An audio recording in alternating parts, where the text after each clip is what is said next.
Viewers. दर्शकों नमस्कार, मैं हूं आपके साथ मीनल और आप देख रहे हैं MNS न्यूज़ टीवी। स्वागत है आपका शाम की खबरों में। और अब शुरुआत करते हैं आज की बड़ी हेडलाइंस के साथ। स्थानीय निवासी ने बताया यहां सुबह तक पानी कमर तक था, घरों में पानी था। आषाढ़ी एकादशी पर श्री साई बाबा समाधि का भव्य फूलों से श्रृंगार, श्री विठ्ठल भगवान की प्रतिमा स्थापित।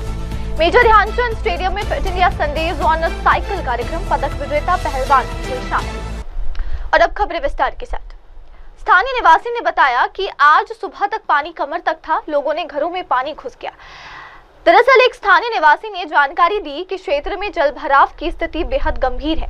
उन्होंने कहा कि आज सुबह पानी कमर तक भरा हुआ था, अब हालात ऐसे हैं कि पानी लोगों के घरों में घुस चुका है। लगातार बारिश के कारण इलाके में बाढ़ जैसे हालात बन गए हैं और आम जनजीवन प्रभावित हो रहा है। प्रशासन की ओर से राहत कार्य जारी है, लेकिन लोगों को भारी कठिनाइयों का सामना करना पड़ रहा है। भारी आफत और भारी बाढ़ आज गुटरापारा से लेकर पूरा महादेव गली तक आया था। कमर भर पानी यहाँ सुबह तक था। आप लोग जब यहाँ आए थे उस समय भी कमर भर पानी था। लोगों के घर में पानी घुस गया है, लोग परेशान है, हाहाकार मचा हुआ है। यहाँ का जितने भी लोग यहाँ पे घर बना रहे थे उनका पूरा मटेरियल बह गया है। साथ ही प्रत्येक वर्ष से बाढ़ आता है और प्रत्येक वर्ष एक मांग भी शुरू से हम लोग करते आ रहे हैं कि नगर निगम की सरकार, आज भारतीय जनता पार्टी की सरकार है, ट्रिपल इंजन की सरकार है, उनसे निवेदन है कि जनता परेशान है, आप यहाँ का प्लानिंग करिए और पूरे प्लानिंग के साथ यहाँ पे एक बड़ा नाला बनाइए और नाला, पुराना जो नाला है उसमें कई लोग अतिक्रमण किए हैं, उसको खाली कराइए, तब जाकर यहाँ का पानी निकलेगा। अन्यथा प्रत्येक वर्ष यही हाल होगा। जिम्मेदार लोग JCB तक नहीं ला पाए, यह नगर निगम की व्यवस्था है। वार्ड क्रमांक 23 शहीद वीर नारायण वार्ड है। यहाँ पे लोग परेशान थे, घुटना भर कमर भर पानी था। उसके बाद यहाँ पे जो जिम्मेदार लोग थे वो यहाँ से गायब थे और नगर निगम की JCB तक नहीं आई। कम से कम सुविधा मिलना चाहिए लोगों को, अगर कहीं भी आफत आए, बाढ़ आए तो। मेरा देखिए हर बार नली से पानी घुस जाता है, नाला से। हम लोग ये 2 साल पहले भी बताए थे, ऐसे ही एक बार आया हुआ था, मेरा पूरा बर्बाद हुआ था। कोई नहीं कुछ दिए न करे, न कोई झांकी मारने आए। फिर अबरी बार देखिए पूरा घुस गया है। देखिए चावल गेहूं जितना आलू प्याज था सब पूरा खत्म हो गया, आलू प्याज सब। और फिर देखिए पूरा घर में कितना नुकसान हुआ, कोई ना कुछ नहीं कर रहा है। हम लोग और कुछ नहीं चाहिए तो कम से कम नली अच्छा से बना दें, अच्छा से वो करवा दें। हर साल बाढ़ आ जाती है यहाँ पे। और इसके अलावा पिछले वर्ष DTCM साहब को एप्लीकेशन भी दिया गया था कि यहाँ पे नाली बनवाया जाए, लेकिन अभी तक कोई सुनवाई नहीं हुआ। स्थिति कुछ नहीं है सर, ये है कि हर साल की भांति इस साल भी इतना ही पानी आया जितना हर घर को सत्यानाश कर दिया है। सुबह रात्रि 3 बजे से हम लोग बहुत ज़्यादा परेशान हैं और घर में पानी घुसा, पूरे सामान बर्बाद हो गया है, पूरे बिस्तर वगैरह, बच्चे लोग भी परेशान हैं। रात भर हम लोग सामान इस घर से उधर बगल के पड़ोस में शिफ्ट किए हैं।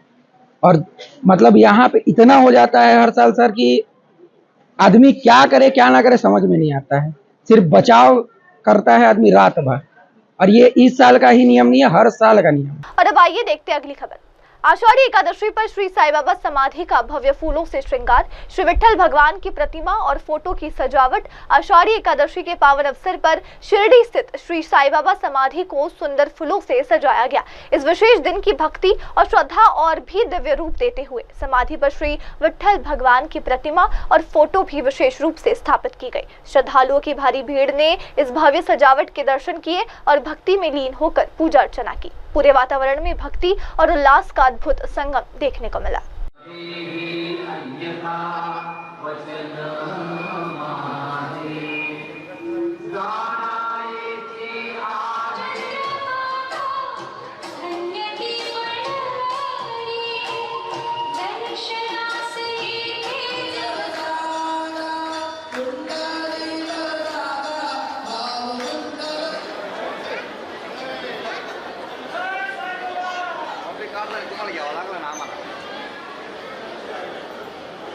थोड़ा साइड ना मामा, थोड़ा साइड ना, थोड़ा सा।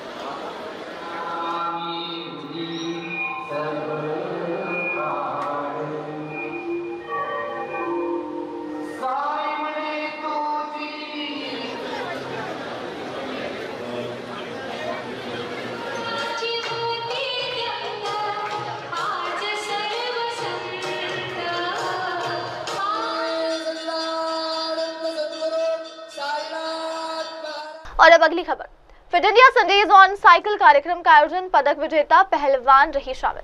Delhi NCR residents welfare association के सहयोग से fit India Sundays on cycle कार्यक्रम का आयोजन मेजर ध्यानचंद स्टेडियम में किया गया। इस आयोजन में फिटनेस को बढ़ावा देने और जागरूकता फैलाने के उद्देश्य से बड़ी संख्या में लोगों ने भाग लिया। इस मौके पर पदक विजेता महिला पहलवान हीनाबेन, मनीषा, नीलम और सारिका ने भी अपनी उपस्थिति दर्ज कराई। उन्होंने प्रतिभागियों को प्रोत्साहित किया और फिटनेस को जीवन का अहम हिस्सा बनाने का संदेश दिया। आयोजन में साइकिल रैली के साथ साथ स्वास्थ्य संबंधित गतिविधियां भी आयोजित की गई।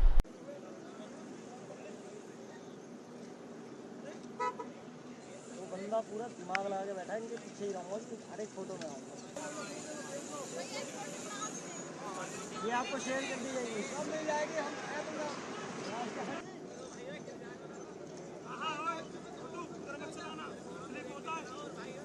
अब तो भाई मतलब पूरी रेस में थोड़ा सा साइड में आई है, लूंगा हल्का साइड में आई। भाई भाई भाई चल भाई, चलो स्पीड लो, स्पीड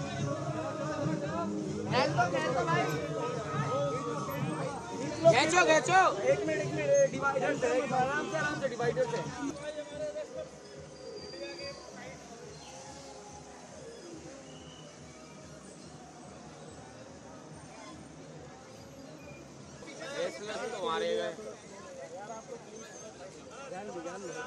आने दो यार, रेसलर्स वगैरह को आने दो, संग में होगा वीडियो।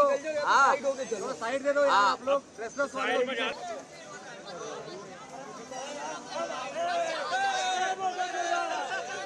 थोड़ा साइड चल लो, बहुत लोग आ रहे हैं, चल दो यार।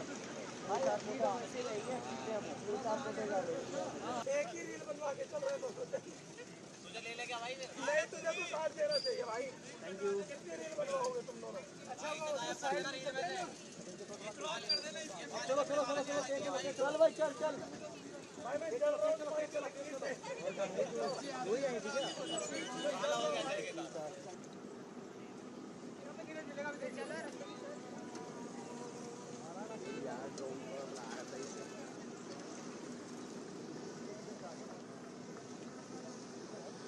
पूरा वो साइकिल पे बैठा हुआ है।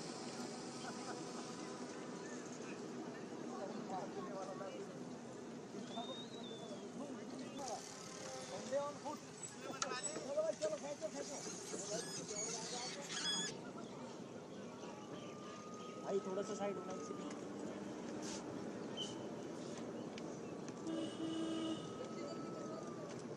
आंटी खुश हो गई।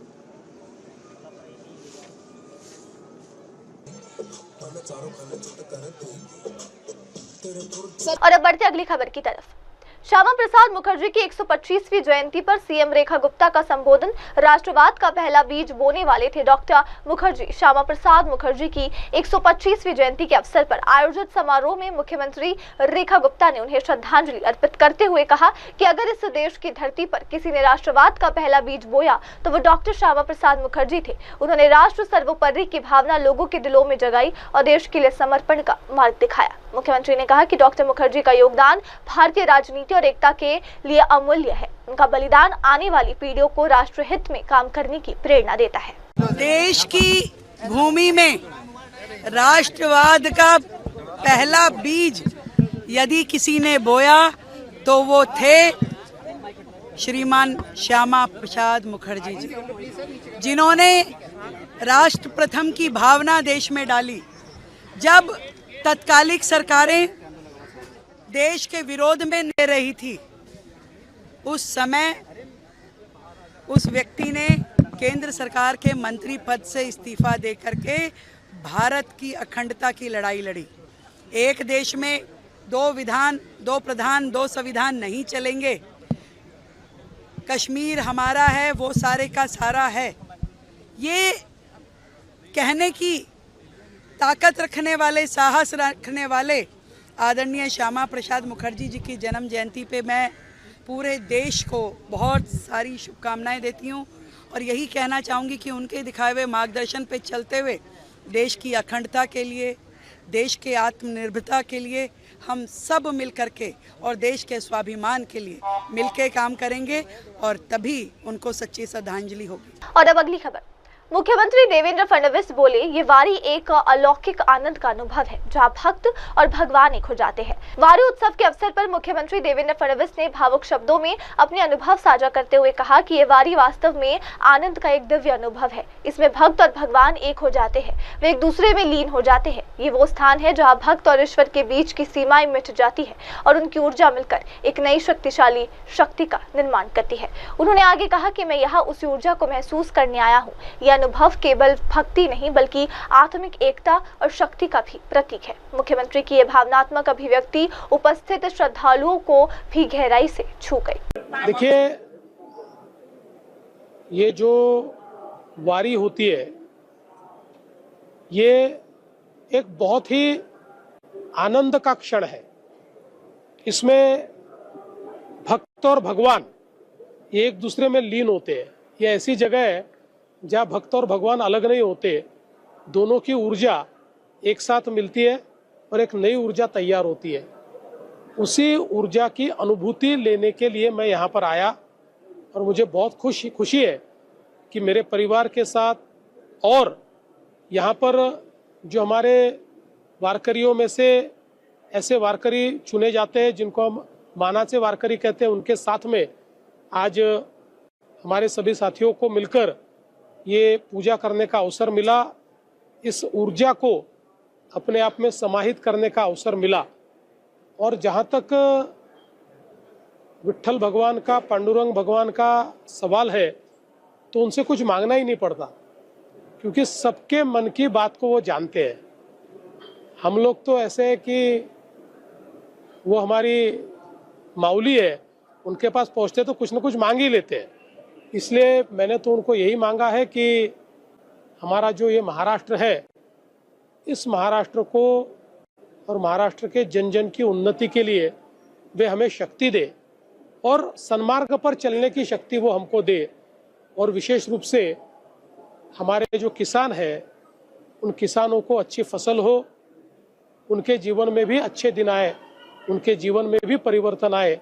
इस प्रकार की मैंने भगवान विट्ठल जी से प्रार्थना की है और मुझे विश्वास है हम जब जब यहाँ प्रार्थना करते हैं वो प्रार्थना सुनते हैं।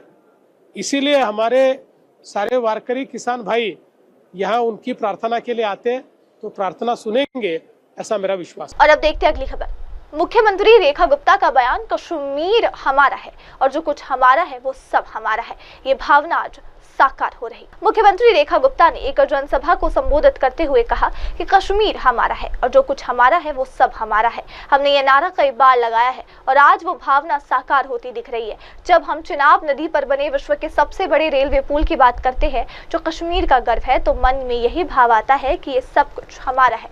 उन्होंने आगे कहा कि आज पूरे देश में एक ही संविधान लागू है, एक ही झंडा तिरंगा पूरे देश में लहराया जा रहा है। अब कोई ऐसा नहीं है जो इसे रोक सके। ये देश की एकता, अखंडता और संप्रभुता का प्रतीक है। जो कश्मीर है वो हमारा है और जो हमारा है वो सारे का सारा। ये नारे हमने बहुत लगाए और वो भावना आज फली फूलित होती दिखती है। जब हम, जो मैंने कहा कि चिनाब के ऊपर रेलवे ब्रिज, दुनिया का सबसे बड़ा वंदे भारत ट्रेन में बैठ के कश्मीर की सैर करते हैं, उसमें एक मन में लगावत है, ये हमारा है, एक है, एक संविधान पूरे देश पे लागू है, एक निशान भारत का तिरंगा पूरे देश में फहराया जाता है। आज उसको कोई रोकने वाला नहीं है। आदरणीय मुखर्जी जी के ये विचार, ये आचरण, ये हम सबको ग्रहण करने योग्य है। आज उनकी जन्म जयंती पे हम लोग मिलकर के सच्चे रूप में उनके दिखाए हुए मार्ग को आगे लेकर के जाएं। एज ए पॉलिटिकल पार्टी हम सब उनके दिखाए हुए रास्तों का अनुसरण करें। और आज जब देश में, दिल्ली में, अधिकतम राज्यों में भारतीय जनता पार्टी की सरकार है, तो हम सब को मिलकर के भारत की अखंडता के लिए, भारत के स्वाभिमान के लिए मिल के काम करना पड़ेगा। बारिश क्योंकि शुरू हो गई है, तो कम शब्दों में यही कहना चाहूंगी कि इस पुण्य आत्मा को सच्ची श्रद्धांजलि वही होगी जब हम सब मिलकर के अपने देश के लिए जिए और देश के लिए काम करें। और आइए बढ़ते अगली खबर की ओर। भाजपा प्रदेश अध्यक्ष वीरेंद्र सचदेवा का बयान। डॉक्टर श्यामा प्रसाद मुखर्जी ने कहा था, हिंदी हमारी राष्ट्रीय भाषा है जो देश को जोड़ती है। भाजपा के प्रदेश अध्यक्ष वीरेंद्र सचदेवा ने एक कार्यक्रम में बोलते हुए पूर्व दिल्ली प्रदेश अध्यक्ष एवं सभी के श्रद्धेय स्वर्गीय केदारनाथ साहनी जी को याद किया।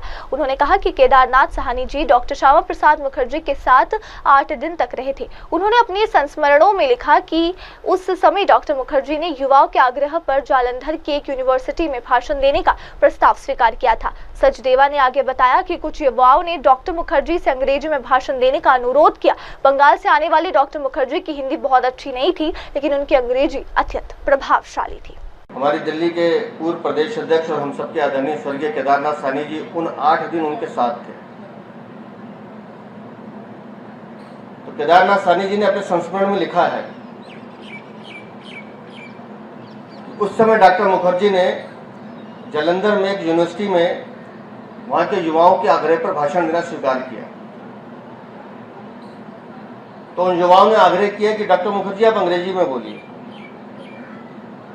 बंगाल से आने वाले डॉक्टर मुखर्जी, जिनकी हिंदी बहुत अच्छी नहीं थी, अंग्रेजी धारा प्रवाह बोलते थे, उन्होंने तब उन युवाओं को कहा था कि हिंदी हमारे राष्ट्र को जोड़ने वाली हमारी राष्ट्रभाषा है और मैं अपना भाषण हिंदी में ही दूंगा।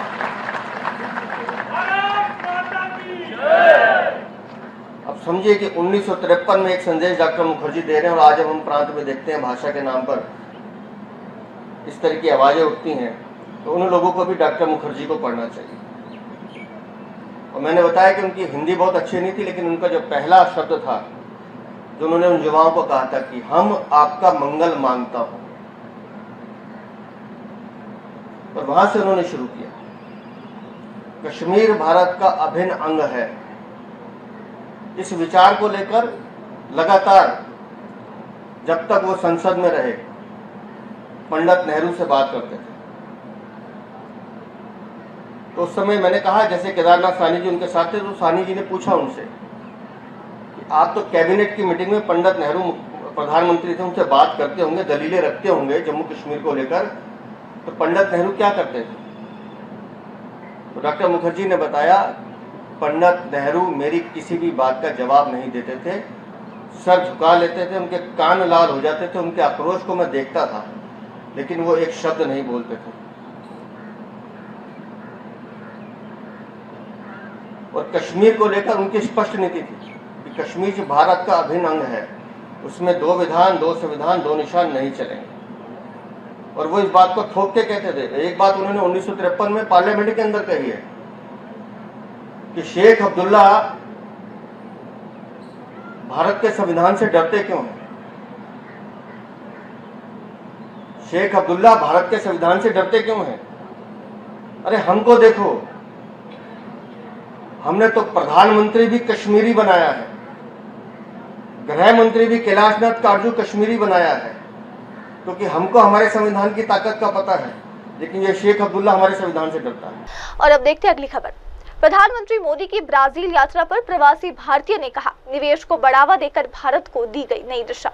प्रधानमंत्री नरेंद्र मोदी की ब्राजील यात्रा के दौरान वहां रह रहे एक प्रवासी भारतीय ने उनके प्रयासों की सराहना करते हुए कहा, प्रधानमंत्री नरेंद्र मोदी ने भारत को एक नई दिशा दी है, खासकर निवेश को प्रोत्साहित करने और निवेशकों को सहयोग देने के मामले में। उन्होंने ऐसा वातावरण तैयार किया है जो निवेशकों के लिए और अधिक अनुकूल हो। प्रवासी भारतीयों का मानना है कि प्रधानमंत्री मोदी के नेतृत्व में भारत वैश्विक मंच पर आर्थिक और कूटनीतिक रूप से कहीं अधिक सशक्त होकर उभरा है। प्रधानमंत्री नरेंद्र मोदी ने इंडिया को एक नया डायरेक्शन दिया है। इन्वेस्टर्स को मदद करने के लिए, इन्वेस्टर्स को डायरेक्शन देने के लिए उन्होंने अच्छे स्टेप्स लिए हैं। ऐसे जो फोरम्स है, जैसे ब्रिक्स समिट है, ऐसे बहुत सारे समिट जहाँ पे सब देशों का सम्मेलन होता है, ऐसे जगह पे सब इन्वेस्टर्स अपने रिस्पेक्टिव स्टेक होल्डर से मिल सकते हैं और वाइस वर्सा। और हमने ऐसा ब्रिक्स में देखा है कि बहुत सारे कंट्रीज हमारे साथ इंटरेस्टेड थे, जो हमको डायस्पोरा ऑफ द कंपनीज हमारे साथ बात करना चाहती थी।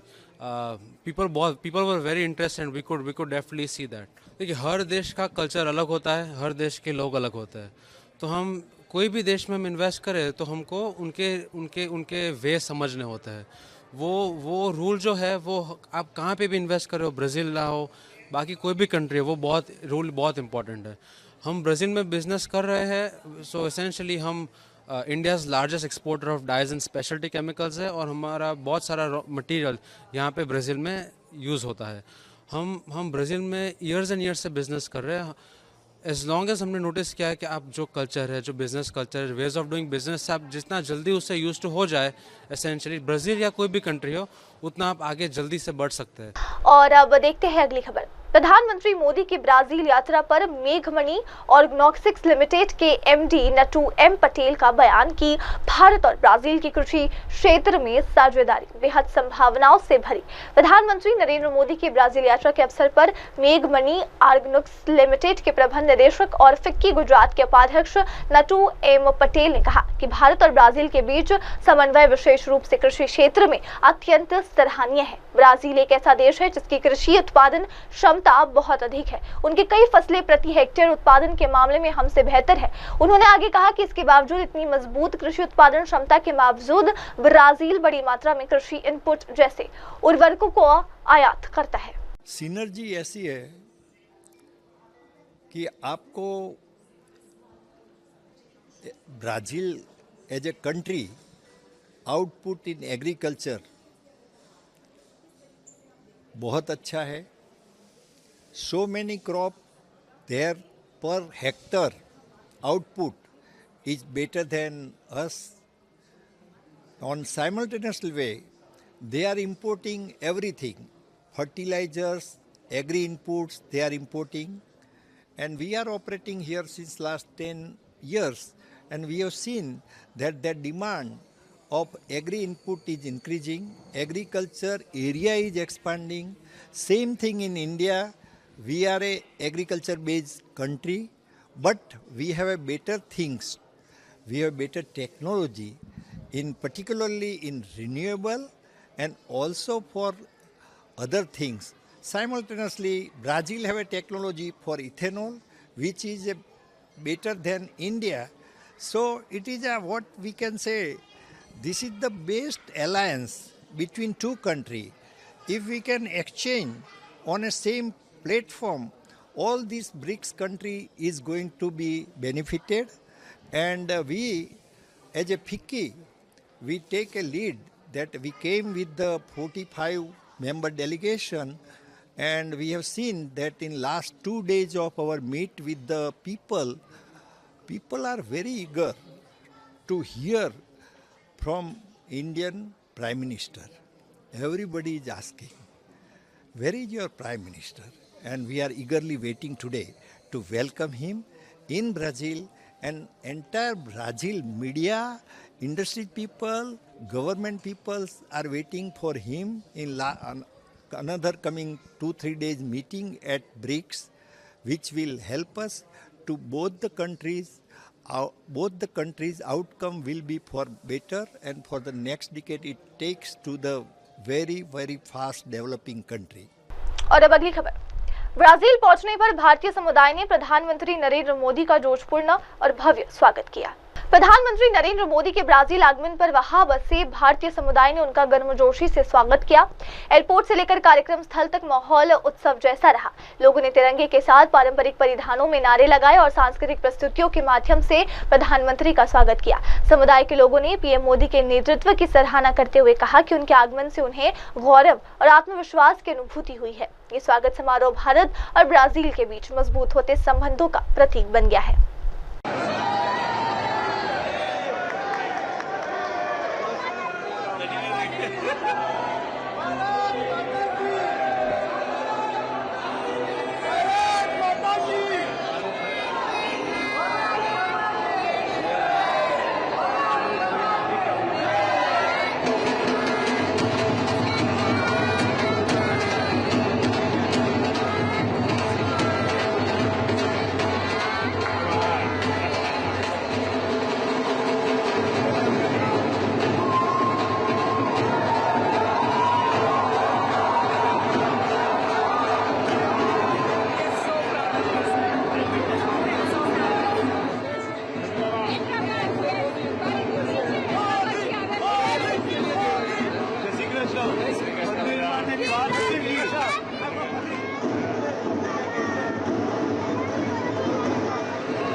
और अब बढ़ते अगली खबर की ओर।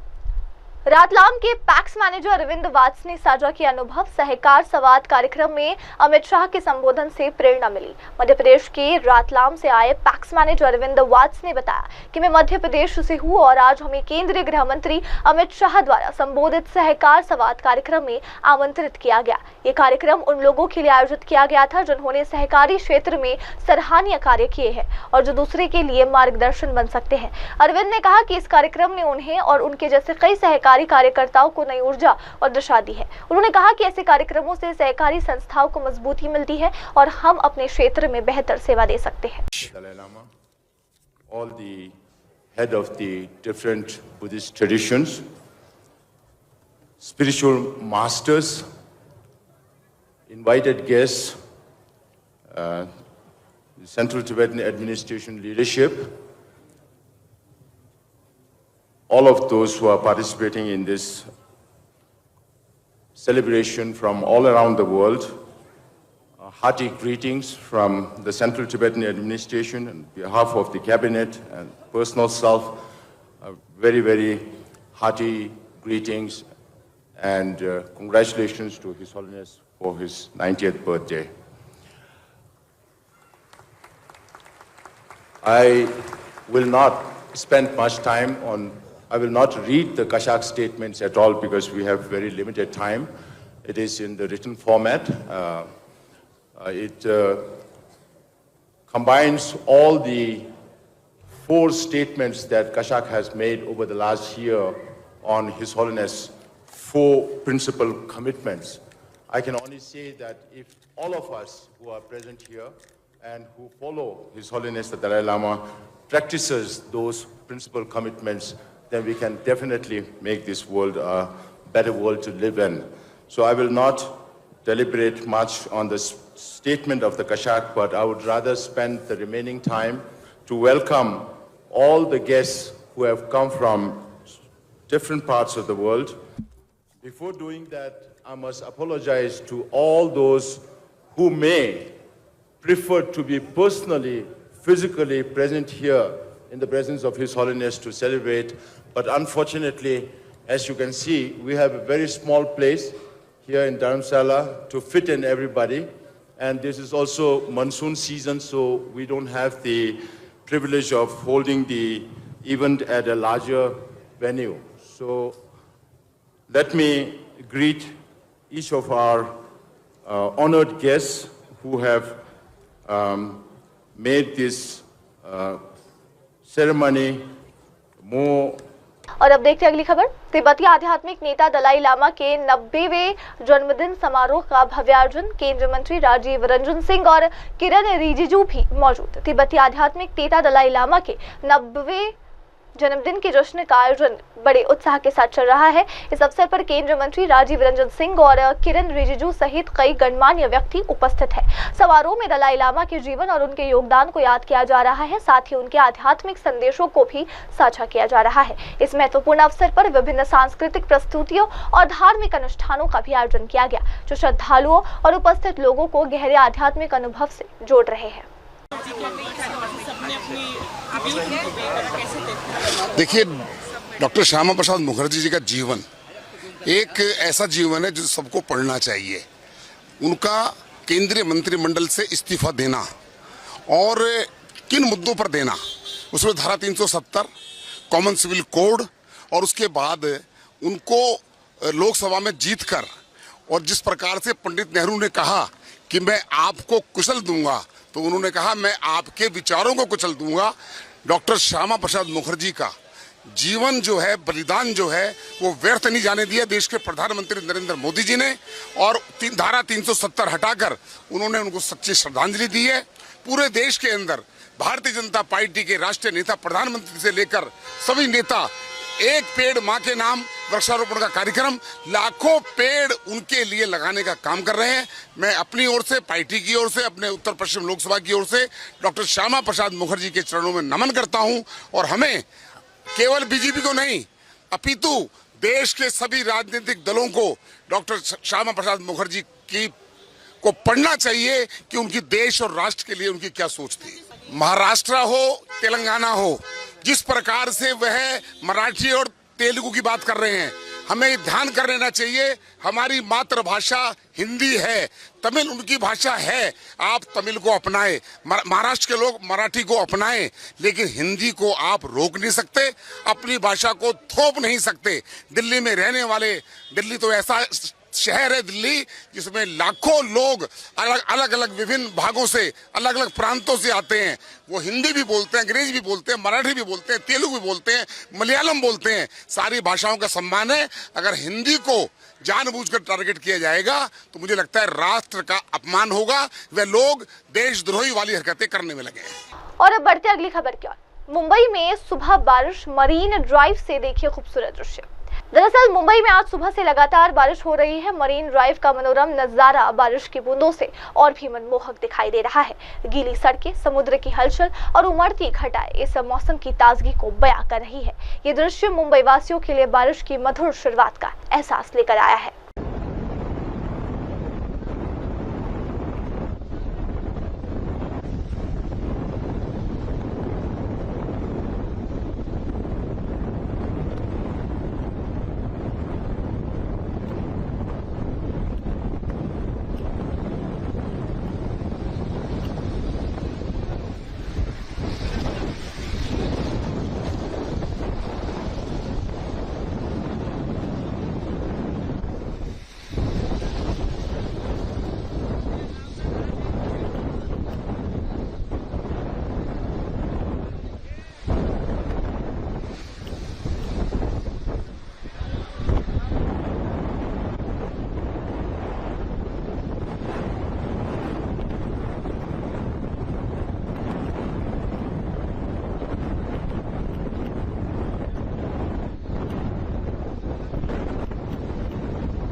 और चलिए देखते हैं अब अगली खबर।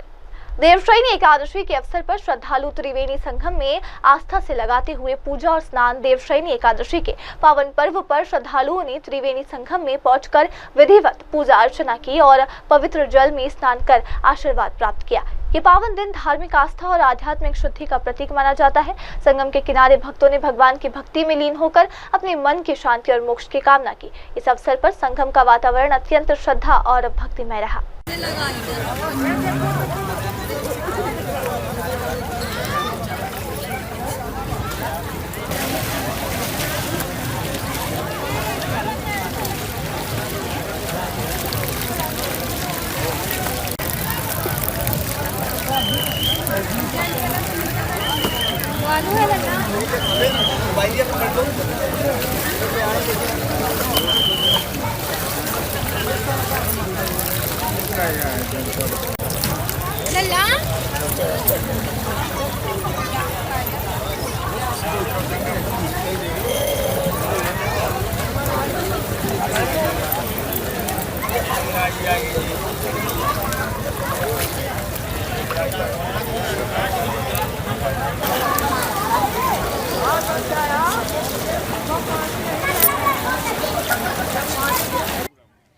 आज एकादशी व्रत है। ये हम लोग मुक्ति के लिए एकादशी व्रत रहते हैं। विष्णु भगवान का व्रत है, उनका पूजा करते हैं। निराजल व्रत रहते हैं। हाँ,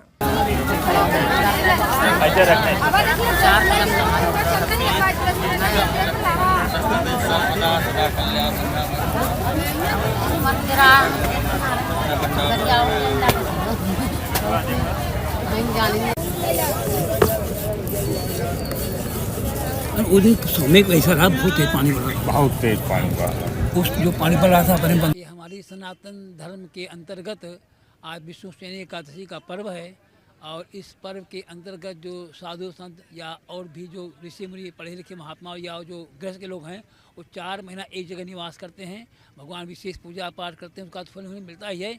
इस कार्य के अंतर्गत ये जो हमारा मांगलिक कार्य है वो भी 4 महीने, अब हम जब कार्तिक एकादशी आएगा तब हम काम अच्छा करेंगे, बाकी सारे काम शुभ काम सब बंद हो जाएंगे। और इस 4 महीने के अंदर जो भगवान विष्णु विशेष सेवा किया करते हैं, इस जगह रह करके उन्हें इसकी सिद्धि प्राप्त होती है, उनकी मनोकामनाएं। अब आज जो प्रयाग में गंगा जी आकर स्नान करते हैं एकादशी के दिन, भगवान विष्णु जी की पूजा के साथ साथ उनका भी कल्याण होता है। और आइए अब देखते हैं अगली खबर। मॉस्को का मानिजाना स्क्वायर बना भारत का रंगीन अंश, भारत उत्सव फेस्टिवल ऑफ इंडिया का उद्घाटन। मॉस्को के मानिजाना स्क्वायर ने भारत के विविध रंगों और संस्कृति को समेट लिया, जब भारत उत्सव फेस्टिवल ऑफ इंडिया का उद्घाटन भारतीय राजदूत विनय कुमार और मॉस्को के डिप्टी टूरिज्म चीफ बुलात नुरमुखानोव ने किया। इस अवसर पर दिल्ली के चीफ सेक्रेटरी धर्मेंद्र, ओडिशा के सांसद सुजीत कुमार और पर्यटन सचिव निहारिका राय जैसे बड़े नाम भी उपस्थित थे। उत्सव में पंजाब के जीवंत भांगड़ा नृत्य, ओडिशा की नाजुक सैंड आर्ट, राजस्थान के रंग बिरंगे हस्तशिल्प और कर्नाटक के सुगंधित चंदन उत्पादों ने भारत की समृद्ध विरासत का बेहतरीन प्रदर्शन किया। इस आयोजन ने मॉस्को वासियों को भारत की सांस्कृतिक विविधता का अनोखा अनुभव प्रदान किया है। और अब बढ़ते अगली खबर की ओर। 20 साल बाद साथ आए बाला साहेब के दोनों लाल। मुंबई के वर्ली डोम में जल्लोष के साथ विजय मोर्चा आयोजित किया जा रहा है। इस मोर्चे के दौरान दोनों ठाकरे बंधु एक साथ नजर आए। कार्यक्रम में उद्धव ठाकरे और राज ठाकरे एक साथ मंच पर पहुंच गए। बता दें कि 20 साल बाद ऐसा मौका आया है कि दोनों भाई एक साथ मंच पर आए हैं। इस दौरान दोनों ने मिलकर एक साथ छत्रपति शिवाजी महाराज की प्रतिमा पर हार चढ़ाया। विजय मोर्चा में राज ठाकरे ने जनता को संबोधित किया। संबोधन के दौरान राज ने कहा, मुझे हिंदी भाषा बुरी नहीं लगती, कोई भी भाषा हो बुरी नहीं होती, चाहे वो हिंदी हो, गुजराती हो, बंगाली हो, कोई भी भाषा हो। किसी भी भाषा को खड़ा करने के लिए बरसों की तपस्या लगती है। सन्माननीय उद्धव ठाकरे,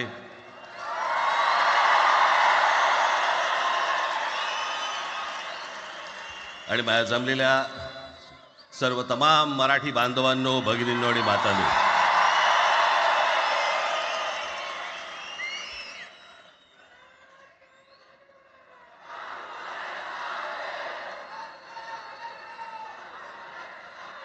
खरं तर दोघांची भाषणं संपली ना की एकत्र आरोळ्या ठोका.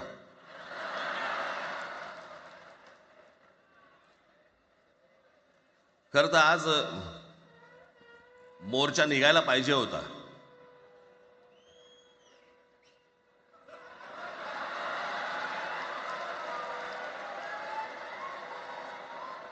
तोंडानेच आहे ना.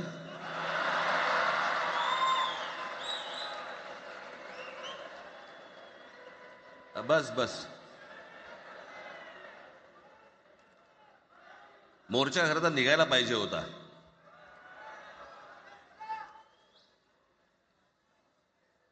मराठी माणूस कसा सर्व बाजूने एकवटतो याचं एक चित्र मोठ्या प्रमाणावरती उभं राहिलं असतं.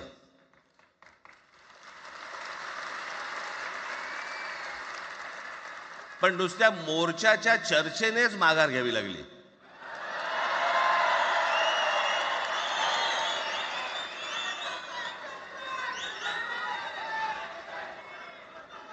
खरं तर आजचाही मेळावा हा खरं तर शिवतीर्थावरती मैदानात व्हायला पाहिजे होता.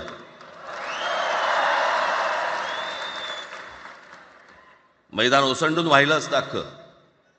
पण पाऊस आहे, पावसामध्ये सगळ्या ठिकाणी अशा प्रकारचे काही जागा मिळत नाहीत फारशा मुंबईमध्ये.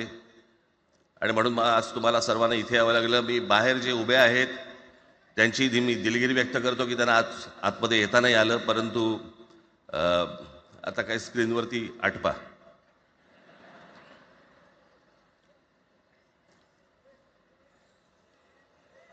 मी माझ्या मुलाखतीमध्ये एक म्हटलं होतं की ज्याच्यातनं या सगळ्या गोष्टी खरं तर सुरू झाल्या. आणि मी असं म्हटलं होतं की कोणत्याही वादापेक्षा आणि कुठच्याही भांडणापेक्षा महाराष्ट्र मोठा आहे.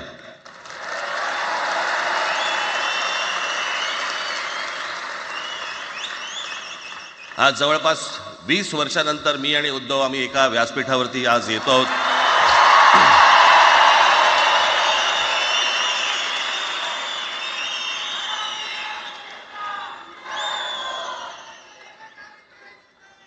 जे माननीय बाळासाहेबांना जमलं नाही, जे अनेकांना जमलं नाही, आम्हाला दोघांना एकत्र आणायचं, ते देवेंद्र फडणवीसला जमलं.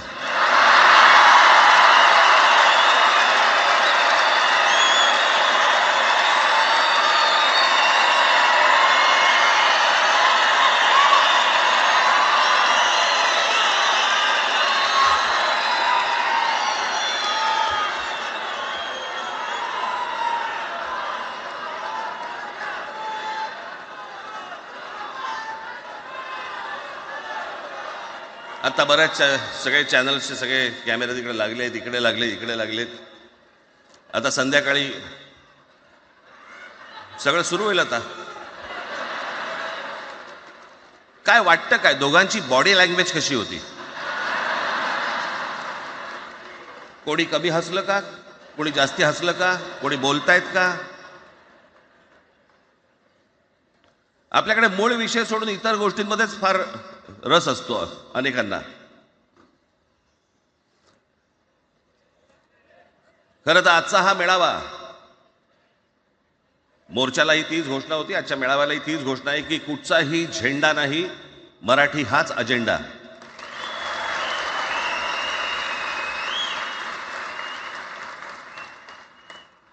माझ्या मराठीकडे, माझ्या महाराष्ट्राकडे वेडावाकड्या नजरेने पाहायचं नाही कोणी.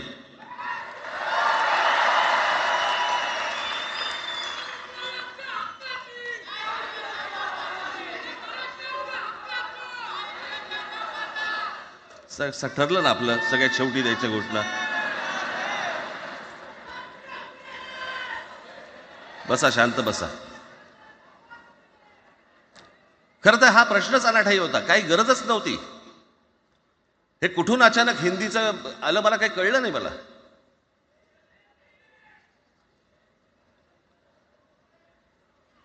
आणि हिंदी कशासाठी? हिंदी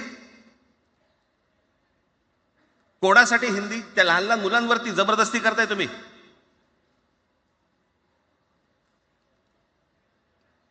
कोणाला विचारायचं नाही, शिक्षण तज्ञांना काही विचारायचं नाही, कोणाला काही विचारायचं नाही. बस आमची सत्ता आहे, आमच्याकडे बहुमत आहे, आम्ही लादणार.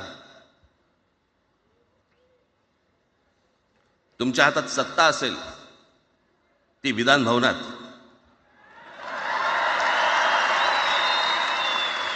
आमच्याकडे सत्ता आहे रस्त्यावर.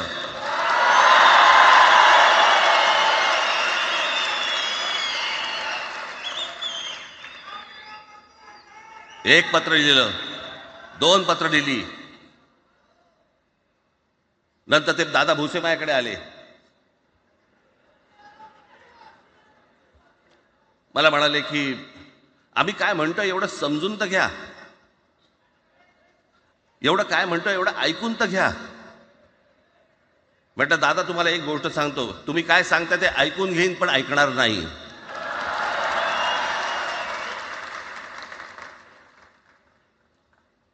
मराठीच्या विषयामध्ये त्याच्यात तुम्ही तिसरी भाषा लादताय, त्रिभाषा सूत्र. कुठलं त्रिभाषा सूत्र आणलं?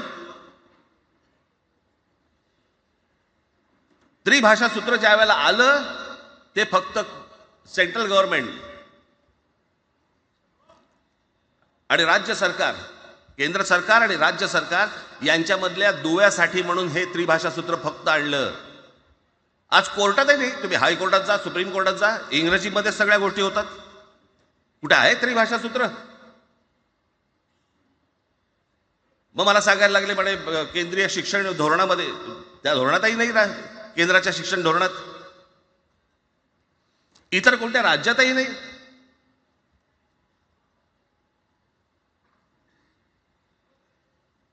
महाराष्ट्रात प्रयोग करून पाहिला तरी दक्षिणेची राज्यात आहे, हिंगलावून विचारत नाही त्यांना.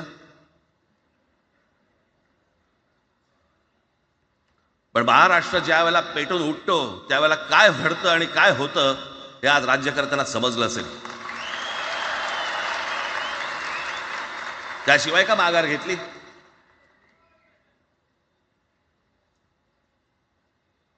विनाकारण आणलेला विषय होता. मी त्याशी त्या भुसेंना सांगितलं, म्हटलं मला सांगा उत्तर प्रदेश, बिहार, राजस्थान, मध्य प्रदेश कोणती तिसरी भाषा आणणार आहे? खरं तर आणली पाहिजे.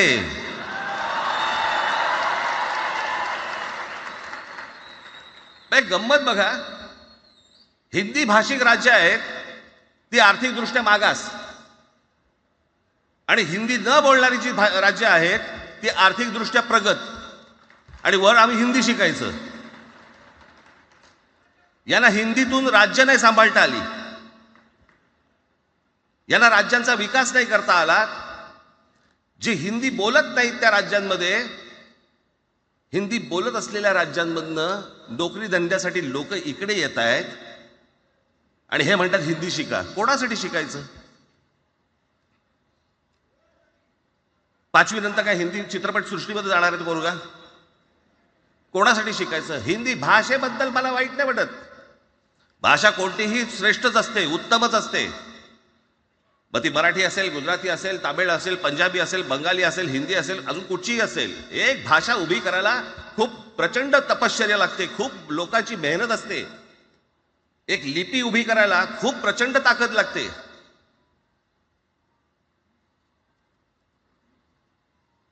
अशाच भाषा काय उभ्या राहत नसतात.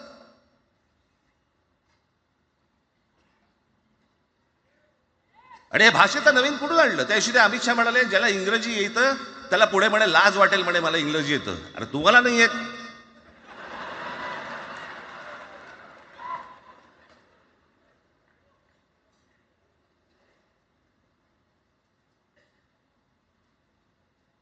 या संपूर्ण हिंद प्रांतावरती 125 वर्ष, 1400 वर्ष मराठ्यांनी राज्य केलं. 1400 वर्ष इतक्या राज्यांवरती आम्ही राज्य केलं. त्यावेळेला राज्यच नव्हती, पण जे प्रदेश होते त्याच्यावरती राज्य केलं. आम्ही मराठी लादली गुजरातवरती, मध्य प्रदेशवरती, राजस्थानवरती, पंजाबवरती, इतर सगळ्या प्रांतांवरती जिथे जिथे म्हणून अटोकपर्यंत पोहोचले होते मराठा साम्राज्य, आम्ही लादली. अरे हिंदी भाषा आहे 200 वर्षापूर्वीची भाषा आहे, महाराजांच्या काळात पण नव्हती.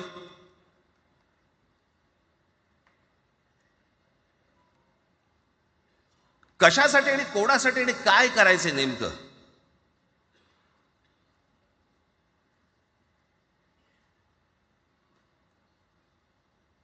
यांनी फक्त चाचपडून पाहिलं, चाचपडून. मुंबई स्वतंत्र करता येते का याच्यासाठी अगोदर जरा थोडंसं भाषेला डिवचून बघू. महाराष्ट्र शांत राहिला तर पुढे ते पाऊल टाकू.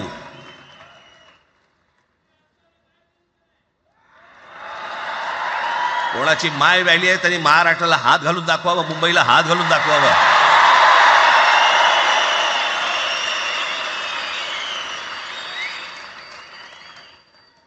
त्या मजाक वाटला काय? आम्ही शांत आहोत याचा अर्थ गांडू नाही आहोत.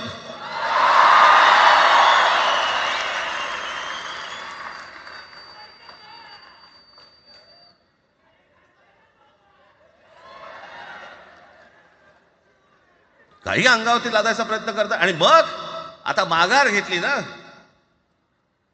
मग माघार घेतली त्याचं काय करायचं? मग वेगळ्या ठिकाणी वळवा सगळं प्रकरण, वेगळ्या ठिकाणी. म्हणजे कुठे?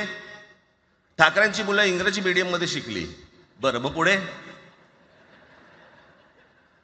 म्हणजे दादा भुसे मराठी मीडियम मध्ये शिकून शिक्षण मंत्री झाले, देवेंद्र फडणवीस इंग्रजी मीडियम मध्ये शिकून मुख्यमंत्री झाले. कुठे काय शिकले याचा काय संबंध?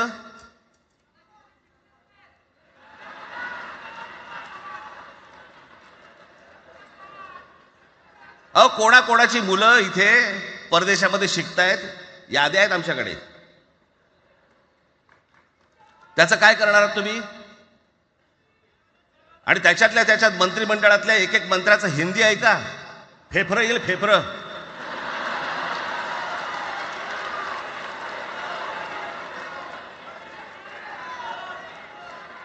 हे असले प्रश्न महाराष्ट्रातच विचारले जातात. आता मी तुम्हाला अजून एक गोष्ट सांगतो.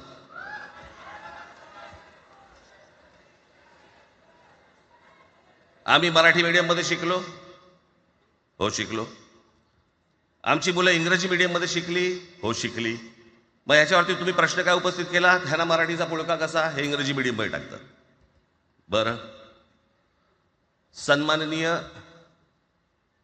माननीय बाळासाहेब ठाकरे आणि माझे वडील श्रीकांत ठाकरे हे इंग्रजी मीडियममध्ये शिकलेले आहेत.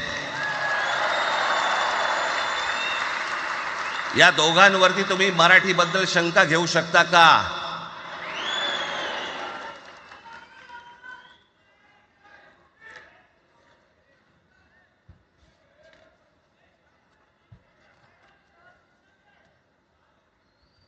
Lalkrishna Advani saint Patrick high school Christian missionary स्कूलमध्ये शिकले. हिंदुत्वावर शंका घेऊ का त्यांच्या? कॉन्व्हेंट स्कूलमध्ये शिकलेले आहेत अडवाणी. दक्षिण भारतामध्ये बघा, तमिळच्या प्रश्नावरती, तेलुगूच्या प्रश्नावरती कडवटपणे समोर येऊन उभे राहतात. कोण विचारते तर ना, तुमची मुलं कुठे शिकली आणि तुम्ही कुठे शिकलात?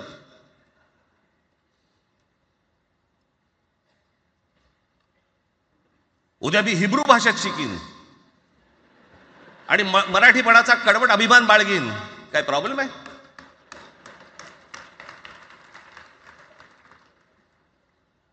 मी आता तुमच्याकडे दक्षिणेतले इंग्रजीमध्ये, मी अगदी थोडक्यात यादी आणली आहे. दक्षिण भारतातील इंग्रजी माध्यमात शिकलेले नेते आणि अभिनेते: Jayalalithaa Doveton English medium school, Stalin English medium school Loyola, Kanimozhi presentation convent school, Udhayanidhi म्हणजे करुणानिधींचा नातू डॉन बॉस्को, चंद्रबाबू नायडू वडील इंग्लिश टीचर होते, शिक्षण इंग्रजी माध्यमात झालं. पवन कल्याण आंध्र उपमुख्यमंत्री, शिक्षण सेंट ॲन.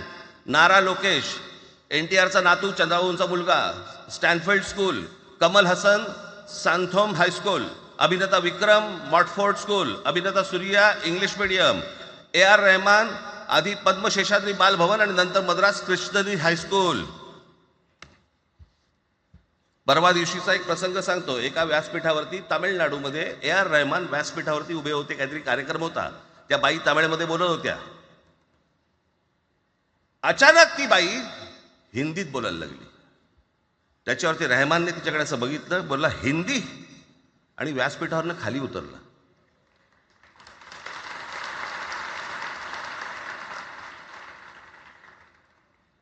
तुमचा कडवटपणा हे तुम्ही शिक्षण कुठे घेतले याच्यावरती नसतो, तो कडवटपणा तुमच्या आतमध्ये असावा लागतो. माननीय बाळासाहेब इंग्रजी मीडियममध्ये शिकले, इंग्रजी वर्तमानपत्रामध्ये व्यंगचित्र काढायचे, पण मराठीचा अभिमान याच्या बाबतीत कधी तडजोड नाही केली.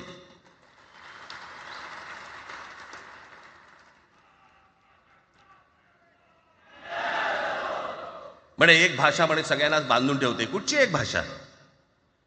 आजपर्यंत काय वाकडं झालं? म्हणजे आपल्या संरक्षण खात्यामध्ये घ्या,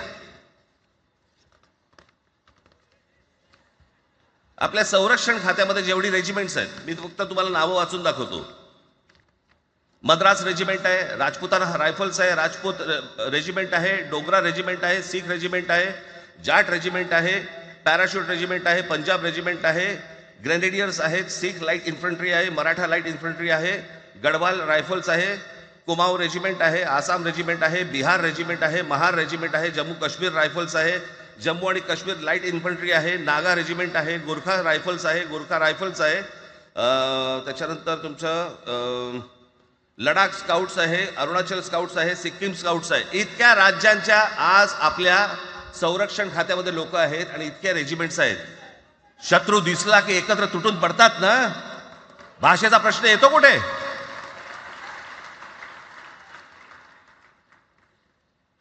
या देशामध्ये जेव्हा भाषावार प्रांत रचना झाली तीच या गोष्टींसाठी झाली ना, की प्रत्येक भाग तसे भाषांचे होते म्हणून. मग या सगळ्या गोष्टी का सुरू केल्यात तुम्ही? कशासाठी सुरू केल्यात? काय याच्या मागचं राजकारण? आत्ता सांगून ठेवतो. आज तुम्ही सगळेजण मराठी म्हणून एकत्र आलात. आज महाराष्ट्रामधला तमाम मराठी आज मराठी म्हणून एकत्र आला. टाळ्या वाजू नका. मी काय सांगतोय नीट ऐका. याचा पुढचं राजकारण ह्यांचं पुन्हा तुम्हाला जातीमध्ये विभागायला सुरुवात करतील, पुन्हा हे जातीचं कार्ड खेळायला सुरुवात करणार. मराठी म्हणून तुम्हाला कधी एकत्र येऊ देणार नाहीत. हे जातीपातीमध्ये विभागायला सुरुवात करतील. आता हे सुरू केलं. काल कोणाच्या ते व्यापाऱ्याच्या कानफडीत मारली मीरा भाईंदरला. त्याच्या काय इथे लिहिलं होतं काय गुजराती?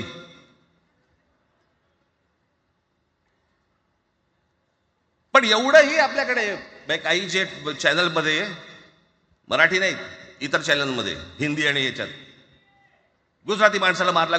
कुठच्या गुजराती माणसाला मारला? बाचाबाचीमध्ये समोरचा गुजराती निघाला, इकडचा मराठी निघाला. त्याच्यामध्ये काय गुजरात्यानं मारलं का? केवढे व्यापारी आहेत. अजून तर काहीच केलेलं नाही.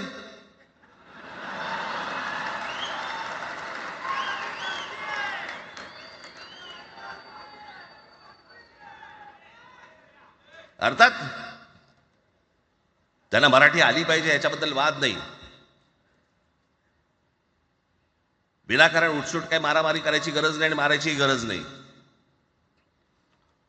पण जर जास्ती नाटकं केली तर कानाखाली आवाज काढलाच पाहिजे तुम्ही.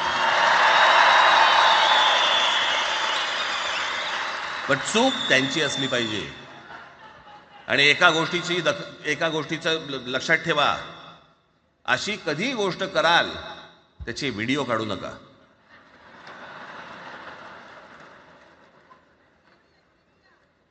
आपल्यामध्येच त्यांना कळलं पाहिजे.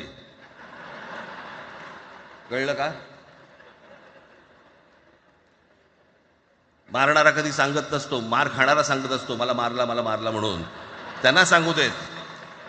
पण याचा अर्थ उठसूट कोणालाही उगाच मारायचं काही कारण नाहीये. अनेक लोक आहेत, अनेक गुजराती लोक आहेत, माझ्या अनेक परिचयाचे आहेत. माझे एक मित्र आहेत नयन शाह म्हणून, त्याला मी गुजराठी म्हणतो.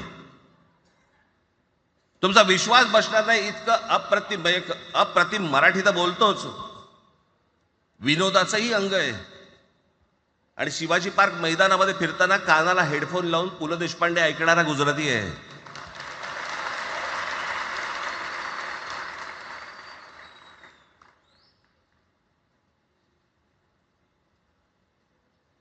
मी मगाशी तुम्हाला सांगितलं की हे मराठीचं बाळकडू आमच्यासाठी ते बाळकडूच होतं.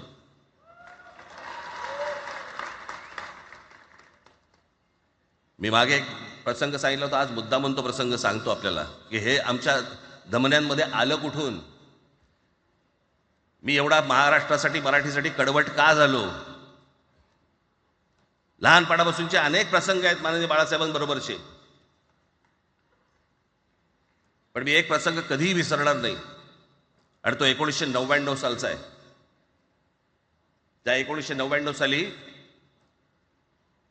शिवसेना भारतीय जनता पक्षाची युती सरकार येणार नाही अशी परिस्थिती होती.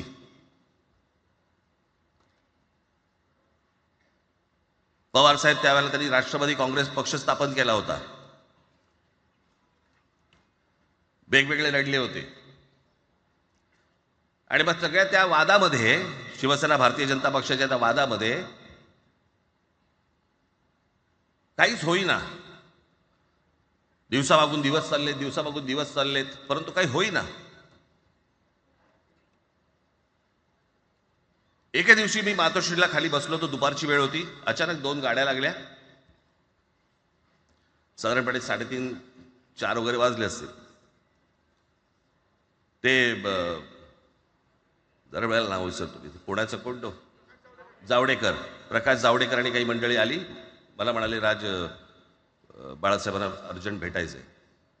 म्हटलं आत्ता ते भेटणार नाही. म्हटलं ती त्यांची झोपायची वेळ आहे. नाही म्हणे अर्जंट आहे. म्हटलं नाही भेटणार. म्हटलं मी तुम्हाला सांगतो. म्हटलं काय विषय काय? म्हटलं मी बोलायचं काम करतो. म्हटलं काय विषय काय? आणि त्यांना सांगा मुख्यमंत्री पदाचा विषय झालेला आहे. म्हटलं अच्छा, अरे वा. म्हटलं काय झालं? सुरेशदादा जैन यांना दोन्ही बाजूने आम्ही ठरवलंय की त्यांना मुख्यमंत्री करायचं. एवढं फक्त बाळासाहेबांना सांगायचं. ठीक. मी वर गेलो. रूममध्ये काळोख, शांतता.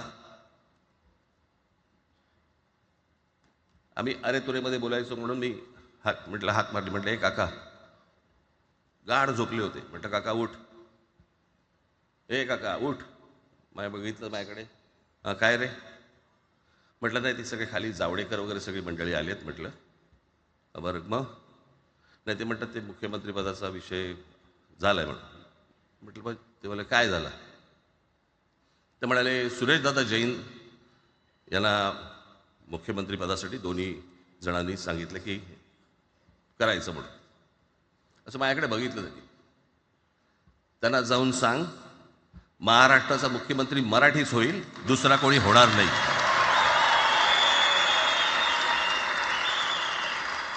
मराठी या एका विषयासाठी मला तिकडे कळलं की या माणसाने सत्तेवर लाथ मारली.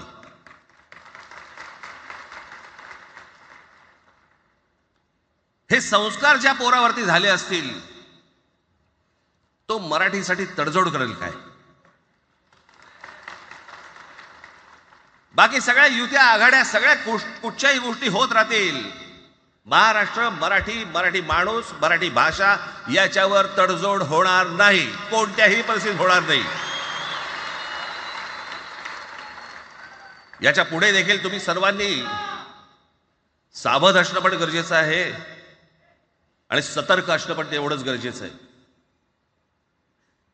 पुढे पुढे काय काय गोष्टी घडतील, काय काय गोष्टी होतील कल्पना नाही.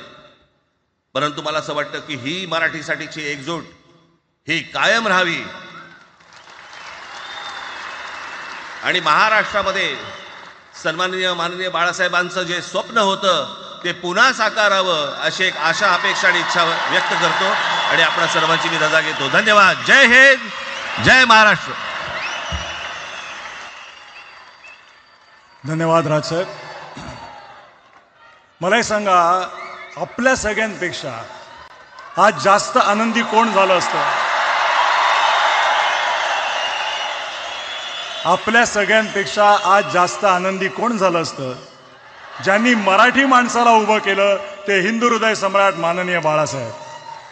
आज त्यांची पुढची पिढी इथे मंचावर एकत्र येऊन मराठीचा गजर पुन्हा एकदा करते आहे आणि त्या आजोबांचे दोन लाडके नातू आज आपल्या समोर मराठीचा झेंडा पुढे नेण्यासाठी सज्ज झालेले दिसत आहेत. अमित ठाकरे इकडे उपस्थित आहेत, आदित्य ठाकरे उपस्थित आहेत. मी त्यांचंही स्वागत करतो. या वास्तूला NSCI डोम असं म्हणतात, पण इथे आज देश पाहतोय मराठी भाषेवर होणाऱ्या अन्यायाविरुद्ध पेटलेला मराठी जनमानसाचा आगडोंब. या सर्व मराठी प्रेमींना आता उत्सुकता आहे माननीय शिवसेना पक्षप्रमुख श्री उद्धव बाळासाहेब ठाकरे हे काय बोलतील. मी त्यांना विनंती करतो की त्यांनी आपलं मनोगत व्यक्त करावं.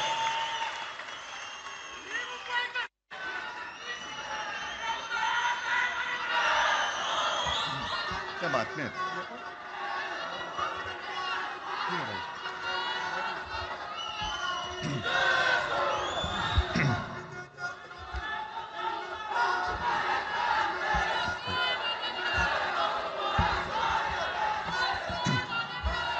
बऱ्याच वर्षानंतर राज आणि माझी भेट व्यासपीठावरती झाली. आता पंचायत अशी आहे की त्यांनी मला सन्माननीय उद्धव ठाकरे असं बोललेलं आहे.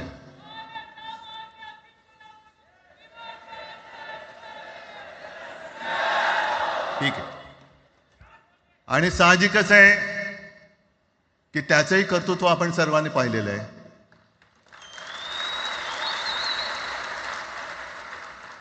म्हणून माझ्या भाषणाची सुरुवात करताना सन्माननीय राज ठाकरे आणि जमलेल्या माझ्या तमाम मराठी हिंदू बांधवांनो, भगिनींनो आणि मातांनो,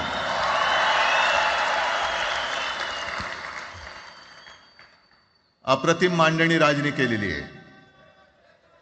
माझ्या भाषणाची काय आवश्यकता आहे असं मला वाटत नाही,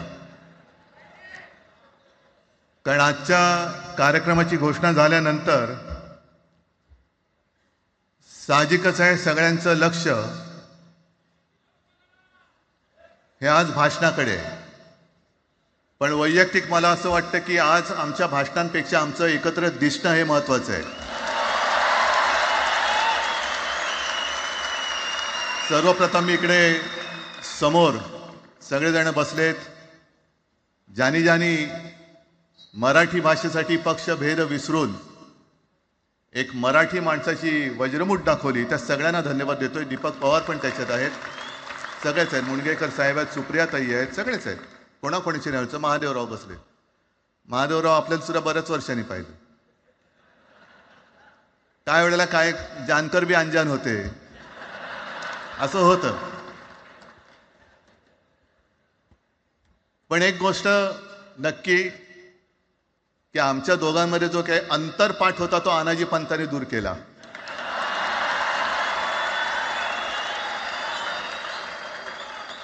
आता अक्षता टाकण्याची काय तुमच्याकडनं अपेक्षा नाहीये. एकत्र आलोय एकत्र राहण्यासाठी.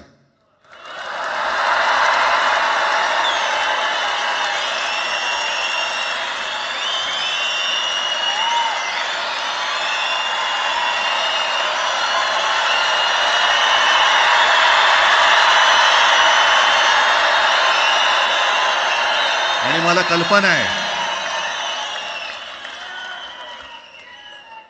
आज मला कल्पना आहे की अनेक बुवा महाराज हे बिझी आहेत. कोण लिंब कापतंय, कोण टाचण्या मारतंय, कोण गावी जाऊन अंगारे दुपारे करत असेल, रेडे कापत असतील. त्या सगळ्यांना सांगतो, या सगळ्या भोंदूपणा विरुद्ध माझ्या आजोबांनी लढा दिला होता आणि त्यांचे आम्ही वारसदार म्हणून तुमच्या समोर उभे ठाकलेलो आहोत.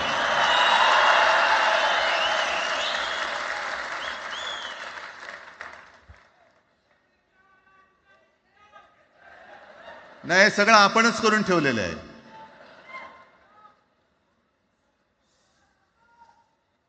भाषेवरनं जेव्हा एखादा विषय निघतो तेव्हा तो केवळ वरवरचा धरून चालणार नाही. मधल्या काळामध्ये अगदी दोघांनी, म्हणजे मी काय राजनिक आणि आपण सगळ्यांनी या नतद्रष्टांचा अनुभव घेतलेला आहे. वापरायचं आणि फेकून द्यायचं. आता आम्ही दोघं मिळून तुम्हाला फेकून देणार आहोत.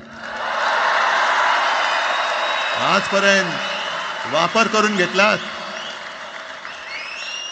अरे डोक्यावरती जर का शिवसेना प्रमुख नसते तर तुम्हाला ओळखत कोण होतं या महाराष्ट्रामध्ये? कोणत्या भाषेत बोलत होतात? अगदी राज, तू सगळ्यांची शाळा काढली. मला एका प्रश्नाचं उत्तर पाहिजे, मोदींची शाळा कोणती? सगळ्यात उच्च शिक्षित आहेत.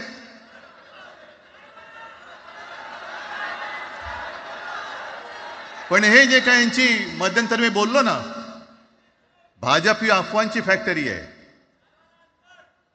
मधल्या काळात त्यांनी सुरू केलं होतं. उद्धव ठाकरेने हिंदुत्व सोडलं.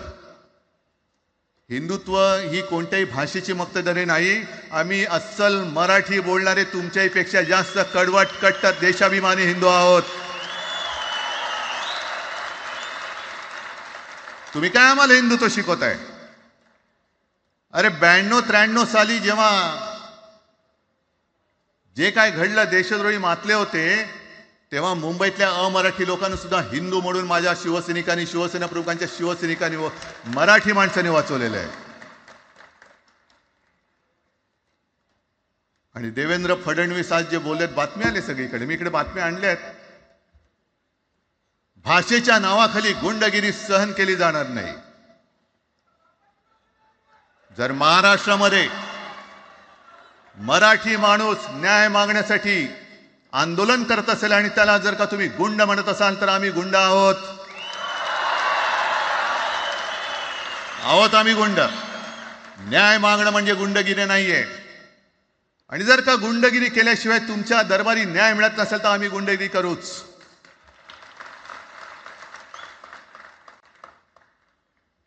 पण हे सगळे राजकीय वाडगे, देवेंद्र फडणवीसांची आजचं वक्तव्य म्हणजे मला संयुक्त महाराष्ट्र चळवळीच्या वेळेला सखा पाटलांनी केलेलं एक वक्तव्य आठवते. हे असेच तेव्हाचे म्हणजे जो दिल्लीत बसतो त्याचे पाय चाटणारे इथले राज्यकर्ते असतात ते त्यांना मी बाडगे म्हणतोय. त्यांना मी बाडगे म्हणतोय. कारण संयुक्त महाराष्ट्र चळवळीमध्ये मुंबई आपल्याला आपण मिळवली. आपण म्हणजे आपण मराठी माणसांनी. तेव्हाही तत्कालीन जे सत्ताधारी होते, हो अगदी काँग्रेस होतीच ना तेव्हा सत्तेवर, मुंबई मराठी माणसाला द्यायला तयार नव्हती. आणि तेव्हा सुद्धा एक मराठी माणूस म्हणजे आज जे बोलतात ना आम्ही मराठी नाहीत का, अरे तुम्ही नुसतं नावाने मराठी आहात, तुमच्या अंगात मराठी रक्त आहे की नाही आता तपासावं लागेल. आणि सखा पाटील बोलले होते, यावंच चंद्र दिवा करो, मुंबई महाराष्ट्राला मिळणार नाही. कशी नाही मिळत, झुकवलं वाकवलं, गुडघ्यावरती आणलं मराठी माणसांनी. आणि मुंबई आपल्या हक्काची, तुम्ही आता जी घोषणा घेतली ना, दिली ना, ती मुंबई आपल्या हक्काची आपण लढून आपण मिळून घेतली.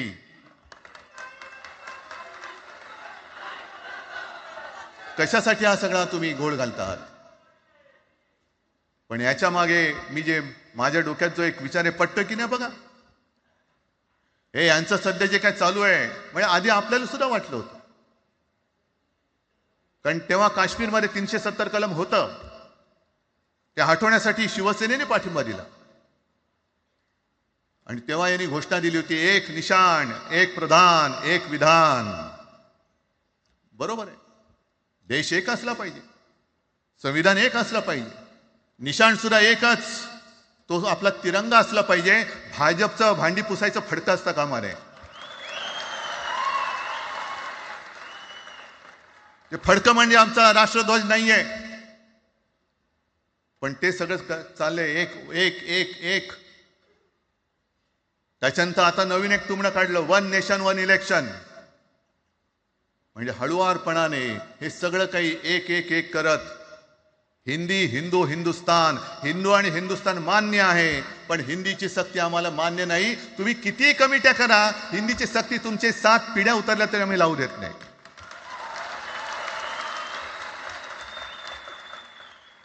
मग एक फेक नरेटिव्ह पसरवायचं. हे उद्धव ठाकरेच्याच काळातलं. अरे उद्धव ठाकरे एवढं काम करत होता, मग पाडलात कशाला गद्दारी करून, का नाही बोंबललात तेव्हा. पण मी अभिमानाने सांगेन, माझ्या मंत्रिमंडळातले सहकारी इकडे बसले, जितेंद्र आव्हाड आहेत, आणखीन कोणी असतील, मी मुख्यमंत्री असताना महाराष्ट्रामध्ये मी मराठीची सक्ती केली होती आणि केलीच, ज्याचा मला अभिमान आहे. काय केलं त्याचं तुम्ही. मराठी भाषा महाराष्ट्रामध्ये सक्तीची करावी लागली. का करावी लागली. कोण आहेत आमच्या मराठीचे दुश्मन, कोण आहेत. पण महाराष्ट्रामध्ये मराठीची सक्ती केल्यानंतर सुद्धा काही लोक कोर्टामध्ये गेले. ती गुंडगिरी नाही होत. पण आता कोणतरी एक तो भेडियाच ना त्याचं नाव,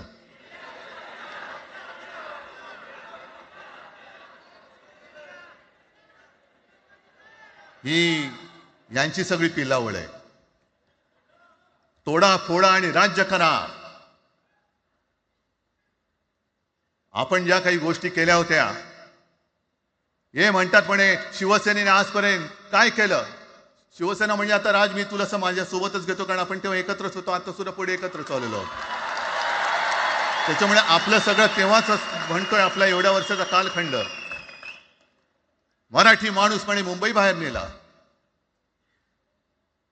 मराठी माणूस आम्ही मुंबई बाहेर नेला असं जर का तुम्हाला वाटत असेल, तर 14 सालानंतर तुम्ही मुंबई आणि महाराष्ट्राचे जे काही लचके तोडलेत, मुंबईतून सगळे उद्योगधंदे, महाराष्ट्रातून उद्योगधंदे सगळे पळवले, आर्थिक केंद्र गेलं, हिरे व्यापार गेला, मोठमोठी ऑफिसेस गेली. आपल्याकडे येणारे उद्योगधंदे जे आपल्या काळात येत होते ते कुठे गेले. मग काय तेवढाच हिंदुस्थान किंवा तेवढाच सगळे हिंदू आहेत. तेवढेच हिंदू आहेत. आम्ही सगळं करत होतो, केलं होतं. पण तुम्ही पहिल्या प्रथम गद्दारी, आमच्यात गद्दारी करवलीत आणि तुम्ही आमचं सरकार पाडलं. ह्याचं कारण तुमचे जे मालक तिकडे बसलेले 2 व्यापारी, त्यांचे बूट चाटण्यासाठी तुम्ही हे सगळं करतात.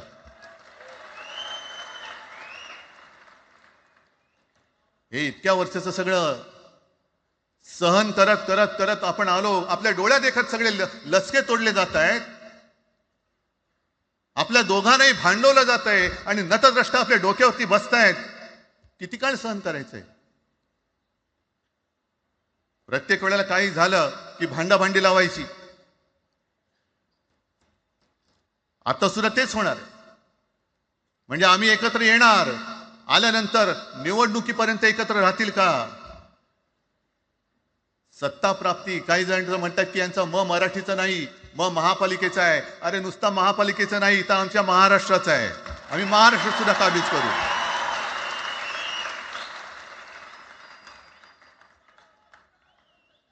आज तर निवडणुका नाहीयेत. आमची सत्ता, सत्तेवरती जे शिवसेना प्रमुखांनी सांगितलं, अरे सत्ता काय, सत्ता येते आणि सत्ता जाते. पण आपली ताकद ही आपल्या एकजुटीमध्ये असली पाहिजे. दर वेळेला संकट आलं की आपण सगळे मराठी एकवटतो आणि संकट गेलं की आपणच एकमेकांमध्ये भांडायला लागतो. आता नको, हा नतद्रष्टपणा आता करायचा नाहीये, अजिबात करायचं नाहीये.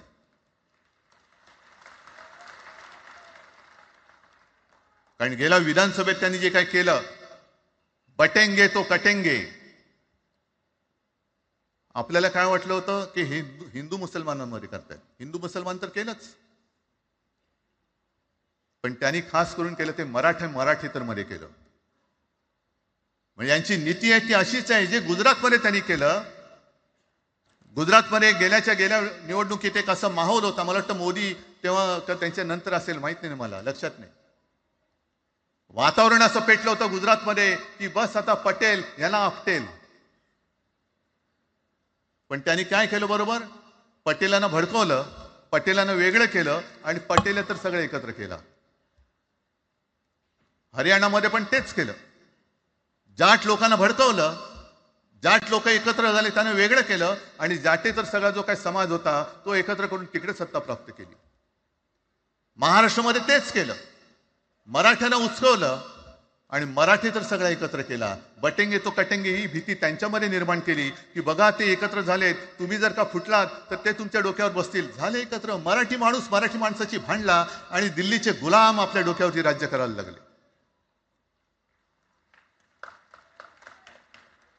आणि आपण त्यांच्या पालख्या व्हायच्या. नुसते पालख्यांचे भय होणार की तुम्ही कधीतरी आपल्या माय मराठीला पालखीमध्ये सन्मानाने बसवणार आहात. बस झालं, आता यांची जोखड फेकून दिली पाहिजे. एकमेकांमध्ये भांडून त्यांचे जे काही डाव आहेत ते करत असतात.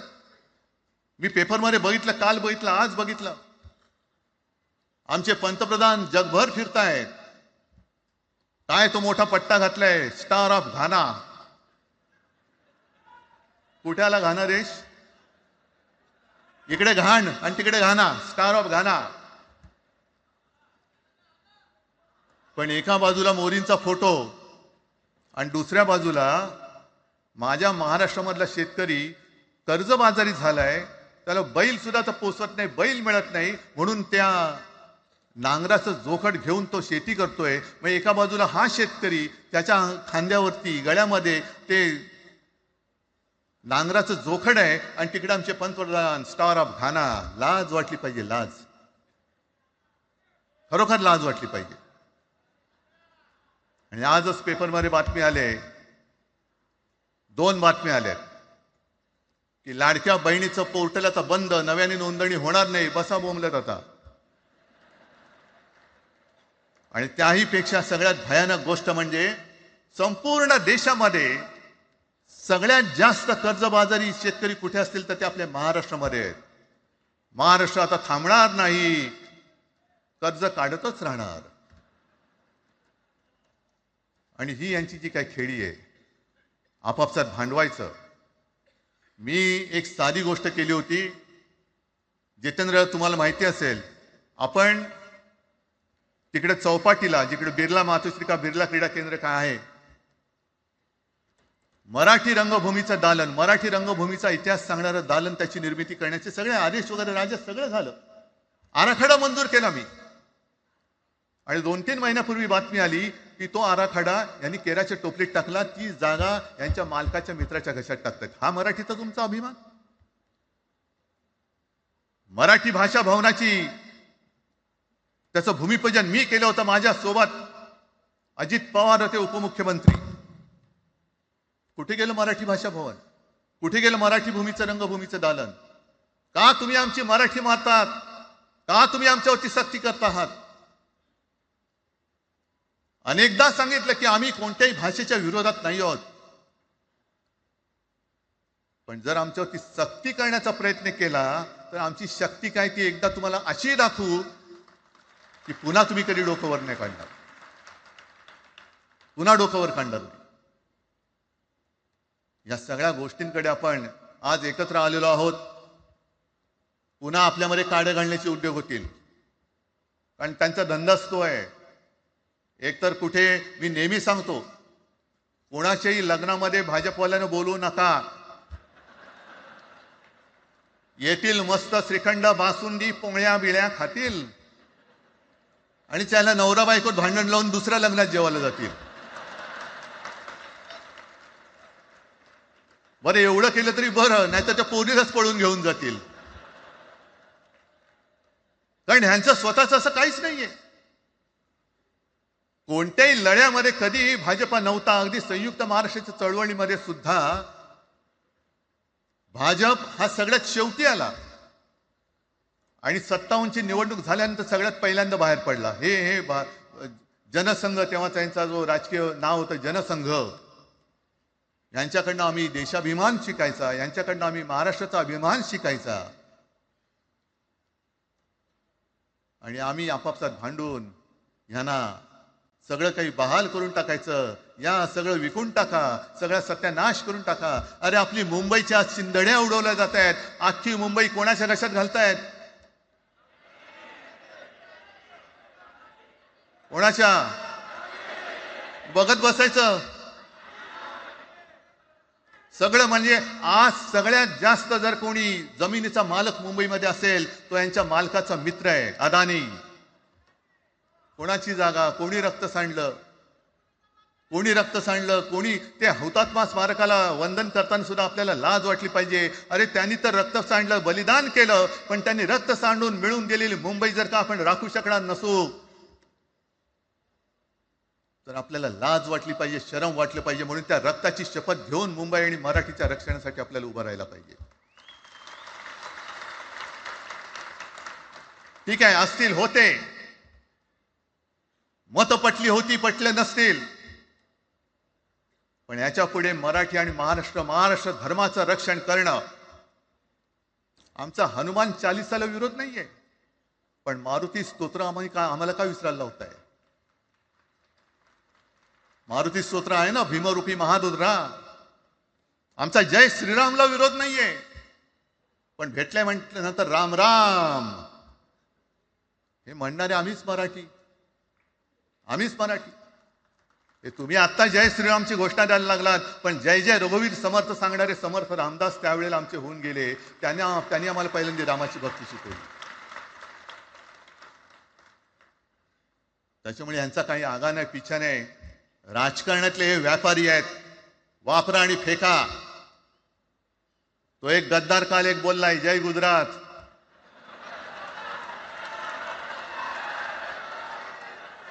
किती लाचारी करायची? तो पुष्पा पिक्चर पाहिल्यात तुम्ही सगळ्यांनी, दाढीवरनं हात फिरवून, झुकेगा नाही साला.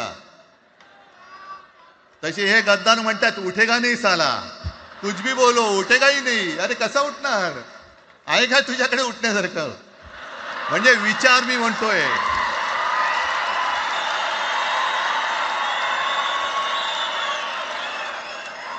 अरे विचार वगैरे मी म्हणतोय.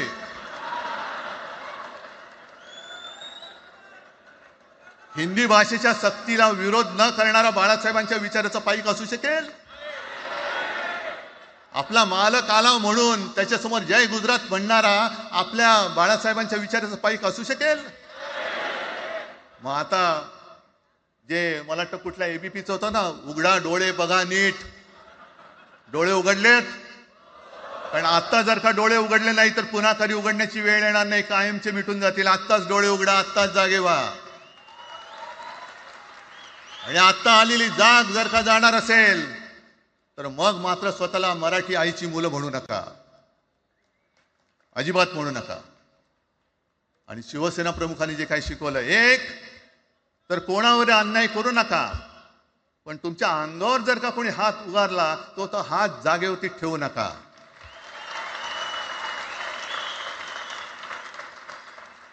देवेंद्र फडणवीस भाषिक गुंडगिरी सहन करणार नाही तुम्ही म्हणता आहात. मला एक मराठी माणूस असा दाखवा की जो आपल्या देशात इतर राज्यामध्ये जाऊन गुंडगिरी करू शकतो, हिम्मत आहे त्याची? एक मराठी माणूस दाखवा. पण तुमचे सगळे चेले चपाटे उठतायत, कोणावरही आरोप करतायत, तमाशे करतायत. अरे कोणताही मराठी माणूस किंवा कोणताही भाषिक इतर प्रांतीय भाषेत तिकडे गेला, राज्यात गेला आणि दादागिरी करण्याचा प्रयत्न केला तर उभा चिरून टाकतील तिथली लोक. बंगालमध्ये जाऊन बघा, तमिळनाडूमध्ये जाऊन बघा. मग आम्ही आमच्या घरामध्ये आमच्या न्याय हक्काची गोष्ट केली, बरं कोणाशी भांडतो आम्ही? इथे सुद्धा काही अमराठी आले असतील, जसं राजने सांगितलं तसे आपले सगळ्यांचे अमराठी अनेक मित्र आहेत. पण त्यांच्यामध्ये आम्ही गुण्या गोविंदाने नांदतोय. मग हे गुण्या गोविंदाने नांदले, एकत्र राहिले तर आपली पोळी कशी भाजली जाईल? म्हणून तुम्ही आमच्या एकजुटीमध्ये विषाचा खडा टाकतात. हे सगळे तुमचे डाव आता उघड झालेले. तुम्ही वाटेल ते करा, पण मी आज महाराष्ट्राला आवाहन करतोय, म्हणजे विनंती करतोय की यापुढे कोणत्याही पक्षाचे आपण असू, जसं संयुक्त महाराष्ट्र समितीच्या वेळेला मराठी माणसाची एकजूट झाली होती, तशी एकजूट जर का आपण सगळ्या पक्षांनी मिळून, अगदी भाजप मधल्या मराठी माणसांनी सुद्धा त्याच्यामध्ये आलं पाहिजे.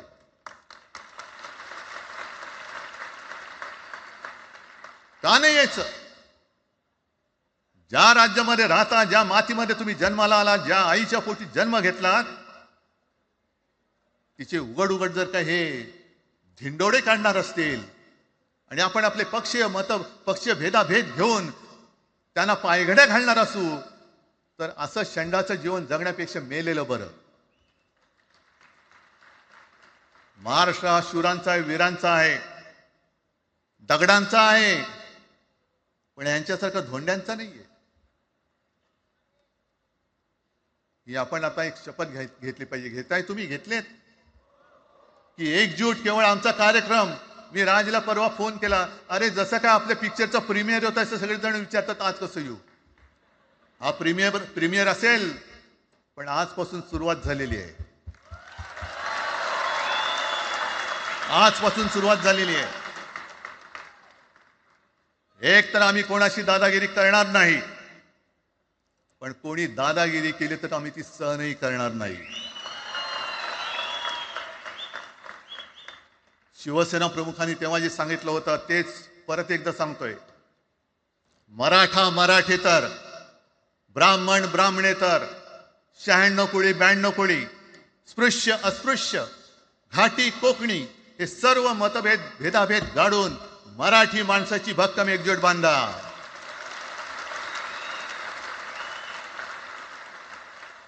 आणि शेवटी एक आवाहन करतो, हे सगळ्या मराठी माणसांना आणि मराठी प्रेमींना आहे, तुटू नका, फुटू नका आणि मराठी ठसा पुसू नका. जय हिंद, जय महाराष्ट्र. धन्यवाद उद्धव साहेब. या कार्यक्रमाला खास जे उपस्थित राहिले होते, कॉम्रेड प्रकाश रेड्डी, सौ सुप्रिया सुळे, कॉम्रेड अजित नवले, महादेव जानकर साहेब, जयंत पाटिल साहेब आणि जितेंद्र आव्हाड साहेब आणि इतरही अनेक नेते आहेत. त्यांचे पुन्हा. और अभी फिलहाल के लिए बस इतना ही. लेते एक छोटा सा ब्रेक के बाद लौटेंगे और देखेंगे देश दुनिया की तमाम बड़ी खबरें. तब तक के लिए आप जुड़े रहे मेरी सहयोगी श्रद्धा के साथ और देखते रहिए MNS न्यूज टीवी. नमस्कार. Hi, this is Abhijit Sawant and you are watching MNS News.